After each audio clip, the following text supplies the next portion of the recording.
প্রথমেই বাবু বলে দিলাম, রেসিপি দেখে জিভে জল এলে কর্তৃপক্ষের কিন্তু কোনো দায় নেই।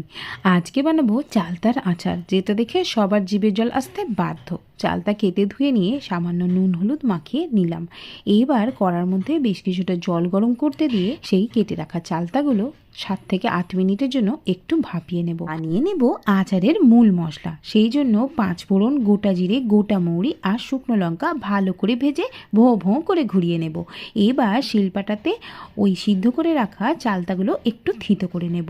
কড়ার মধ্যে বেশ কিছুটা তেল দিয়ে তার মধ্যে 5 ফোড়ন, গোটা সর্ষে এবং গোটা শুকনো লঙ্কা দিয়ে একটু নেড়ে চেড়ে চালতাগুলো ভেজে নিয়ে দিয়ে দেব কাশ্মীরি লঙ্কার গুঁড়ো, সুন্দর একটা কালার আসার জন্য। দিয়ে দেব বেশ কিছুটা আখের গুড়। আমি এখানে 200 গ্রামের মতো আখের গুড় ব্যবহার করেছি। তারপর ভাজা মশলা, সামান্য 1 চিমটে নুন আর এটাকে স্টোর করে রাখার জন্য কিছুটা ভিনিগার দিয়ে এটাকে নাড়িয়ে চাড়িয়ে